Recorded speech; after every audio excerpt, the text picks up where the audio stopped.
Your name is Frank Accito, is that right? Yes, sir. And whereabouts do you live, Frank? I live at 921 Jesse Avenue on the Malik track. In Yuba City. Yes, sir. And, Frank, where were you on December 23rd, we'll say that afternoon? Well, we were over at the river, Ed Wilson and I, about 11:30, between 11:30 and 12 o'clock. And we were watching the river there, and Ed says to me, he says, what do you think of the river? I says, gee, Ed, I says, boy, I says, that's pretty high in it. I says, it's about 2 feet higher than I ever saw it. And I said, I've been here since 27.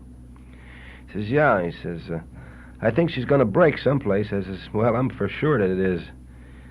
So, but I didn't think that it would break where it did. Oh, where did you think it would break, Frank? Well, in my opinion, I thought that probably the mathematicians of Marysville and Yuba City had figured it out, and they had it all evacuated south of Marysville, and it wouldn't have been too much loss over there because they had the people all out, and there wasn't too good a farming land there, and I thought maybe they had it figured out to break it there, which wasn't a good thing to do, but then that's what I had figured that they were going to do. But I knew that the river couldn't hold, them banks couldn't hold that river. Frank, why did you think that? Had they done that in the past? Well, I've heard of things like that, and I never actually saw it done, no, but I heard of it. What, in your estimation, then, you didn't really believe that it was going to be very safe, but you decided to stay with your family there in the Malik track, Frank? I thought it to my knowledge. I figured that we were on a high contour there, which I still think that we're about a foot higher than 2nd Street, but I never figured it was going to bust where it did. So you got the full brunt there, actually, where it was backup water, I believe, in the over towards 2nd Street. Is that the idea? Well, yeah, in 2nd Street, I think it was just backup water, but we got both barrels.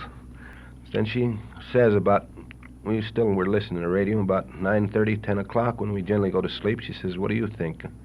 Oh, I says, I don't think it's going to bust here. I says, if it does, I says, we won't get over a foot of water. I says, we're on a pretty high contour here. And she says, are you sure? I says, sure, I'm sure. I says, I know this country pretty well, which I had figured that if it bust north of where we lived, the Gilshire Slough would handle practically all the water that didn't come out. But that is plenty far north, but if it break right there in Yuba City, I figured, well, we might get a foot or 2 foot of water, but I never thought we'd get 5. You got 5 feet of water in your home? Well, 5 foot on the outside. We got about 3 foot in the inside. Well, and did you go to bed about that time then, Frank? Well, I never went to bed. My wife went to bed about 10, I guess, and I went to bed about 11. And when the last bulletin I heard that Yuba City was safe and high and dry, so I said, well, maybe they know what they're doing. So I went to bed. And I got up about 5 minutes to 1. I have ulcers, and they were bothering me. That's a good thing, I guess. And they started annoying me, and I woke up 5 minutes to 1, and I turned on the radio. When I got back to the kitchen, though, the bulletin come back, and it says, anybody going down there with the bulldozer, please turn back, because the water's coming across the highway by the Gumtree service station. So I said, hot chihuahua, boy, it sure is coming, then I must be coming. I opened up the door, and we have a peach orchard to the left of us, to the east of us, and that's all I could hear is roaring through there like something wanted to get through that orchard but couldn't. So I said, that must be water. So I went and woke my wife up. That must have been about 12 after. And I opened up the door, and the water was right there. So then the next bulletin we hear on the radio, that was when after the water was, I'd say a foot deep in the house. Bulletin come and says, anybody living south of Lincoln Road to evacuate. And I was wondering what the hell. I says, we got water already. Why evacuate now? So my wife says, let's get out of here. I says, we can't even start the cars or truck or anything. I says, it's coming too fast. And so she said, what are we going to do? I said, I don't know. In the meantime, though, we were waking up the kids. How many children do you have, Frank? 5. And we got them up, but they were starting to dress, and I says, well, you haven't got time to dress. I says, come on, let's get going. But I thought, too, I says, another thought come in my mind. I have a big fireplace, And the mantle is up. I mean, the hearth is up about a foot. And I thought, well, we might not get this high. And I stood on there for a second or two, and my little girl and I, Chi-Chi, we stood there, and all of a sudden a gush of water just broke up. And as I was standing there, boy, I says, this is a lot of water. I said, we got to get out of here. But I didn't know what to do. So I thought, well, gee, I says, wait a minute. I thought of a loft in my garage. So I says, let's go out there, and I start putting the family through there. And when we got out there in the garage, well, I was in water up to my chest.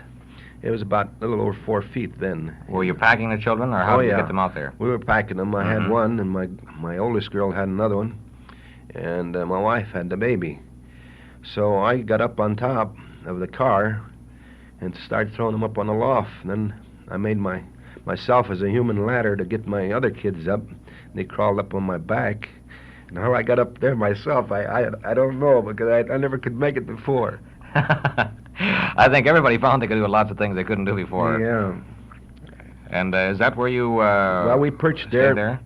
Yeah, and my wife kept asking me, well, what do you think? Are we safe here? I said, oh, sure, we're safe. I says, this is just like the Rock of Gibraltar. She says, but look at that water. It's coming up. I said, no, I can't get any higher than this.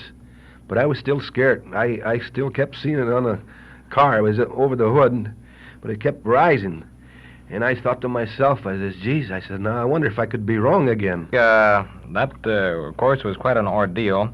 And you've given us one of the finest word pictures of any of the experiences we've had so far. Let me ask you your opinion relative, once again, to the safety of Yuba City, and of course, while they were getting the bulletins over the radio station, just prior to our interview, I think you had something relative to say about the evacuation of Yuba City.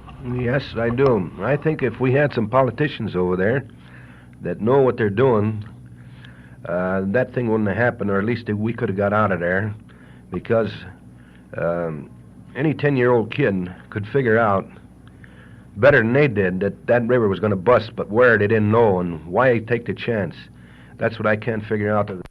Marysville over here, they got people in here with brains, but over there across the river, I don't think there's anybody there with brains that's in the politician bracket there. They shouldn't get themselves a 10-year-old kid to do their figuring for them, because he can figure better. Because that river at 12 o'clock, there was 2 feet higher than I ever saw it in there, and that was plenty high. And there was only about 3 foot of levee left then, and she was raising them over 6 inches an hour, the estimation that they were giving us. And they knew that there was a 4-foot crest coming, but after that crest did come, it still didn't stop. It kept coming, and they knew that. And I think Earl Blackburn, that our undersheriff, that lost his life, he wanted to evacuate the town, but they wouldn't let him.